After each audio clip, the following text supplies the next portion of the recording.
All right, here we are, continuing on with the Savage 110, accurized, rebuilt with the Brux barrel in 308 Winchester. As you can see, I've got the barrel switched around in the lathe with the muzzle side ready to be machined on in the 4-jaw chuck. I have centered it with the 1/2 thousandths indicator with a range rod. Oh my God. Well, customer wants an inch cutoff. So this is a 31-inch blank. He wants a 30-inch finished barrel, so we're going to cut off an inch. So a parting tool on a lathe is a very brutal operation. So we're not too worried about centering right now. We're going to go back. After we've parted this off, we'll go back in and center it properly off the bore, off of the good portion of the bore. So yeah, I just wanted to show that, go over that real quick. And so yeah, we're just going to go ahead and commence to parting this thing off. And then we'll recenter it, like I said. And then I'll trip over this mat.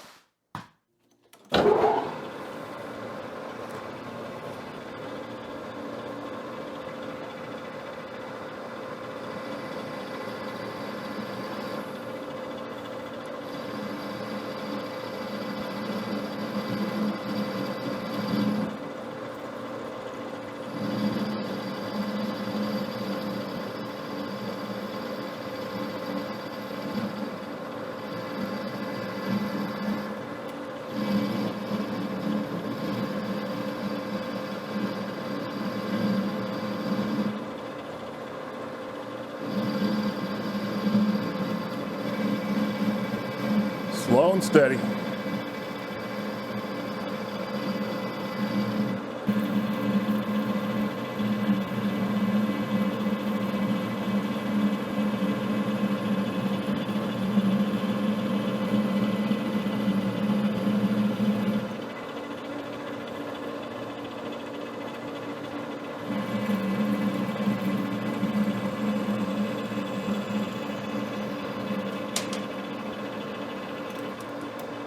And there she goes. So now, see there's a big old stub there. We're going to clean that up with the facing tool here. And then we will recenter.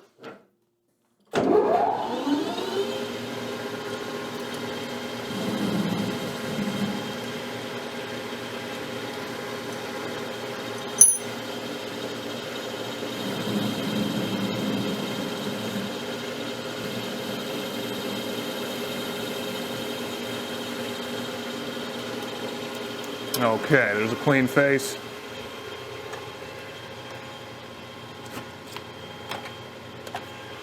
Just gonna chamfer the mouth there real lightly. Just to remove a burr. And now we can get in there with the direct read off the lands and grooves for a perfect center. And the back end is also centered concentric to the chamber. So up here, I don't want to say it doesn't matter, but as long as the crown is concentric with the bore and the rifling, we're good. So this will ensure that that is done properly. So we are reading directly off the lands and grooves on this. That's why it's bouncing around like that. So I believe in range rods. I think they're a great tool. However, this is if you can direct read off of what you're trying to center, then that's the way to do it. I won't argue with that.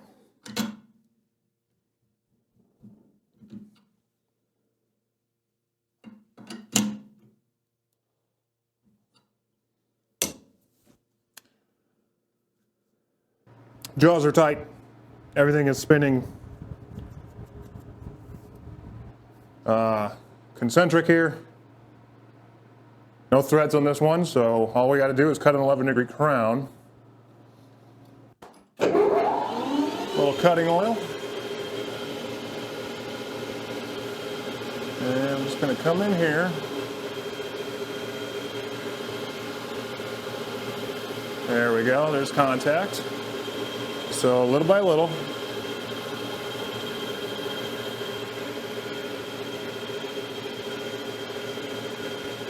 It's going to repeat this process till we have a sufficient crown. Yeah, that's a good shot. I ought to get a YouTube award for this one.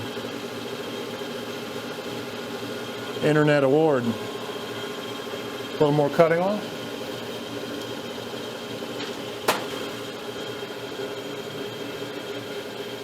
Nice curly chip coming off there. Nice even feed rate here. And let's go a little more. Let's get that schmutz off of there.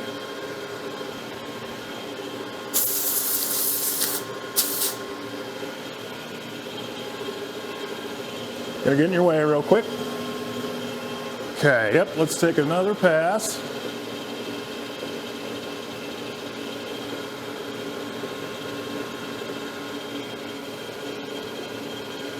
I like to leave a little flat on the very outside.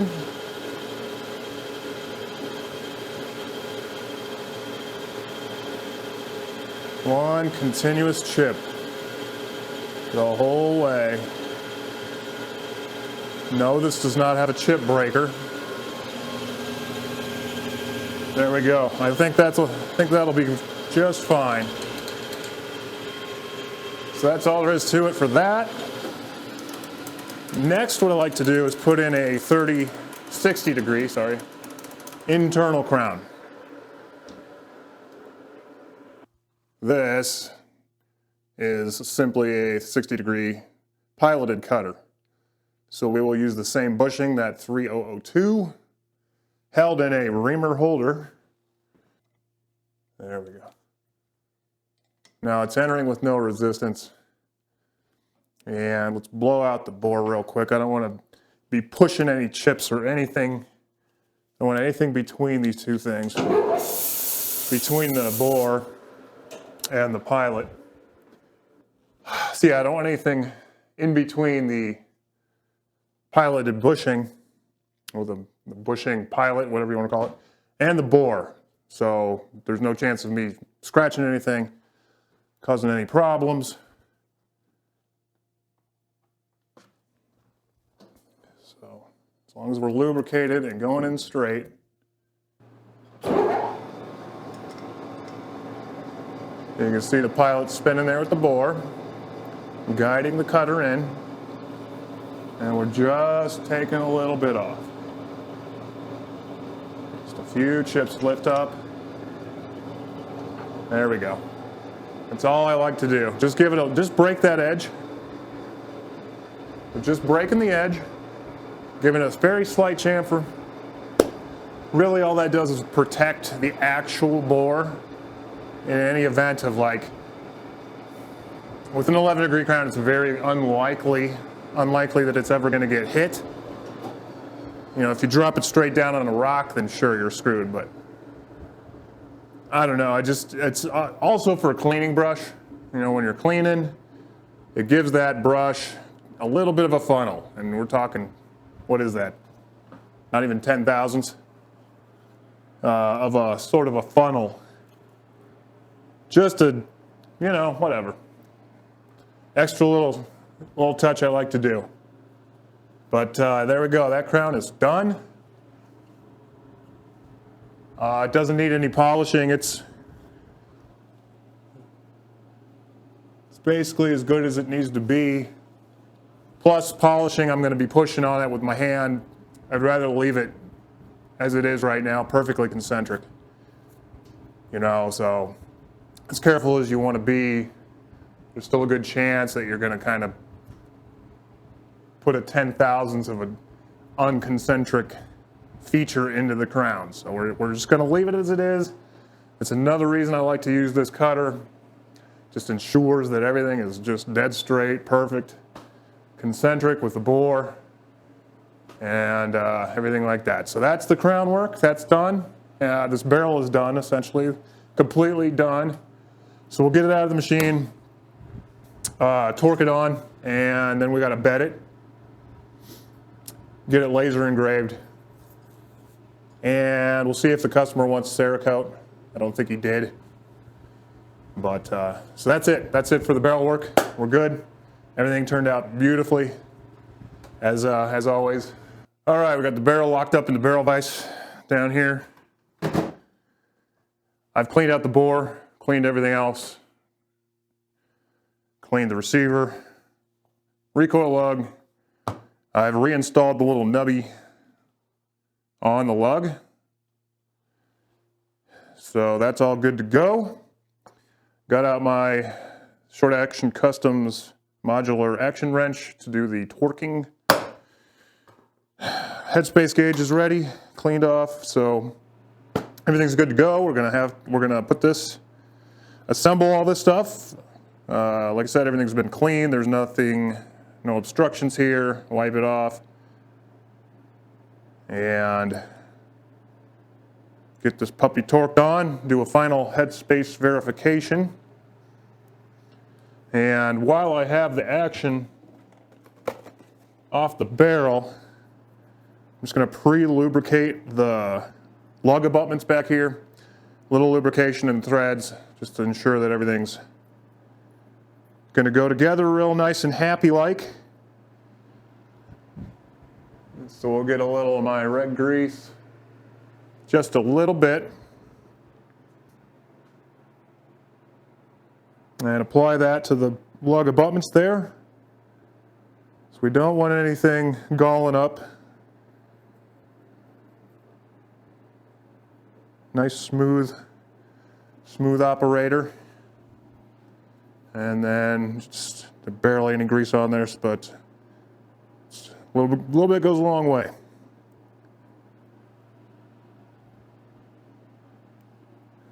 Okay.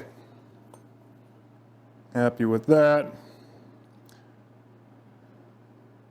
Gonna start here.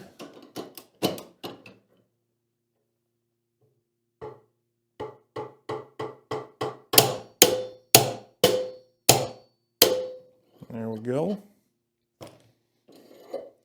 Good and tight. Stick our bolt back in.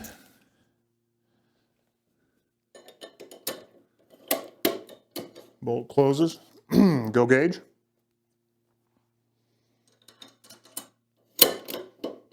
And we close on that.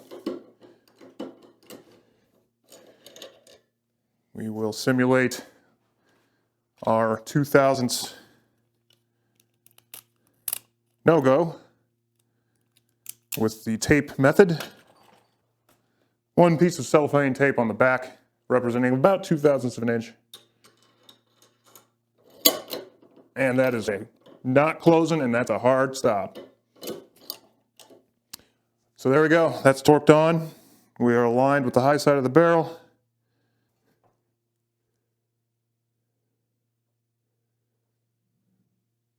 Okay, so yep, we're lined up right there with the T for top mark. The very tip of that is where I wanted it, so that's perfect. Torqued on. Nice and tight. Headspace is good, so we are done with this portion. So we are ready for bedding of the chassis. I have gone in and destroyed the very nice Cerakote job that our applicator did, but it had to be done. It had to be done. Bedding compound will not stick to Cerakote super great. It would just pop right off because it's very slick. It's a very slick finish. So I went in there with an end mill, made these lines, kind of made some channels, I guess, just so to speak. Went down there and just roughed up, removed the paint, brought it to the bare aluminum, as you'll see there. Then I made a couple little dams from here. So the thing is, bedding is just going to smush and ooze. I want to have a nice pad right here, right there for that just the beginning of that barrel shank, and then that way we're not putting like 3 gallons of bedding in here and filling in the entire thing and having everything squeeze out. And huge mess, don't want to do that. So that's what that is. It's modeling clay. Judge me if you want, whatever. Back here, also, we've got a sear we don't want to mess with. You know, the sear pivots here, the sear bracket, that is, and the bolt lock deal comes in here. Trigger's right here, so we don't want to get anything past here. Inevitably, a little bit's going to spill out, but that's okay. We can deal with that. I'm just preliminary stuff. Another thing, I would like to put some bedding along the sides like this, but I also don't want to ruin the nice paint job, so I kind of stopped a little early. That may chip out. I've had problems with that, so I'll try a few things to deal with that, you know, here along the edges of where the magazine well would be. So we'll see how that goes. So yeah, I got my bedding here, all nicely mixed up and dyed. And everything is prepped. Got release agent on the things that need release agent. So yeah, we're getting ready to put this guy to bed.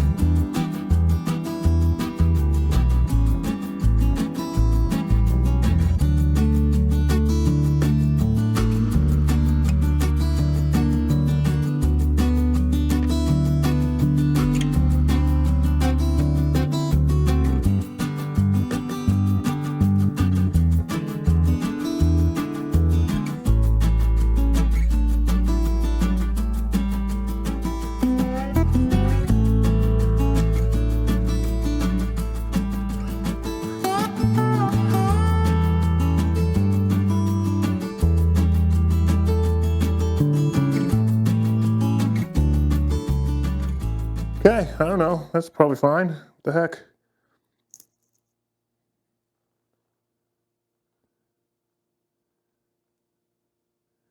There's not, in case you're wondering, there's not enough surface area back here. The little tang only sits like 1/8 of an inch over all this stuff. It's totally pointless to do anything there. And all that's in here is the trigger. We certainly don't want to glue that in or cause any, you know, obstructions for the trigger. So that's why we're not doing anything past the screw.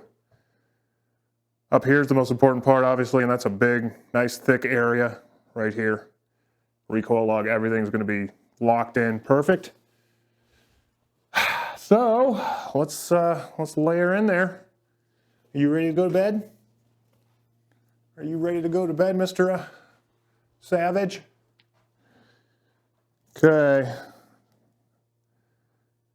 So, yep, we're going to go ahead and just lay him in there and then get the screw started. Sorry if my head gets in the way a couple times.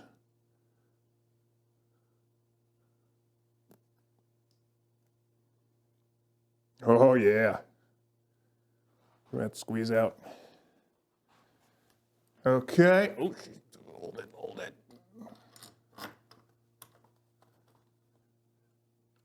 There it goes. Okay, there we go. That's all I want. Just fingy tight. And then the screw right here. That's not going to reach.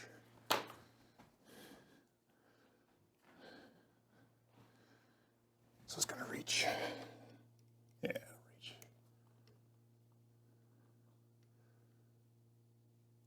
Just enough to hold it in there. Don't want to squeeze it out. Cool. All right, now we clean it up. Up here, you see it's scratched away. Like I said, we're gonna bed that guy in there too. This will never come back off, at least without copious amounts of effort, blood, sweat, and tears. So this won't at least won't be removable without, like I said, without a fight.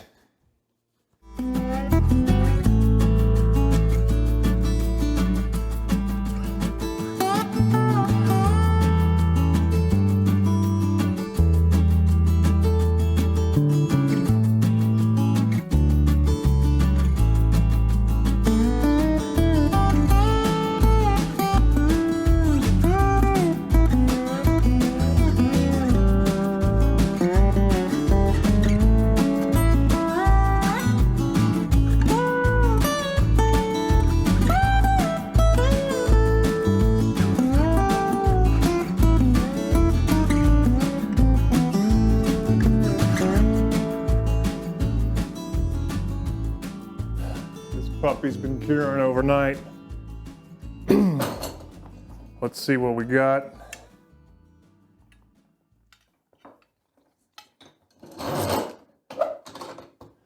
See what we got to work with. Rog. Helps if you say rog.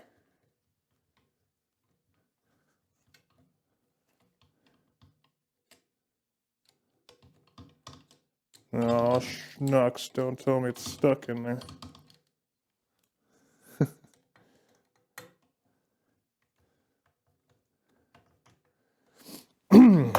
Clamp this a little bit differently here.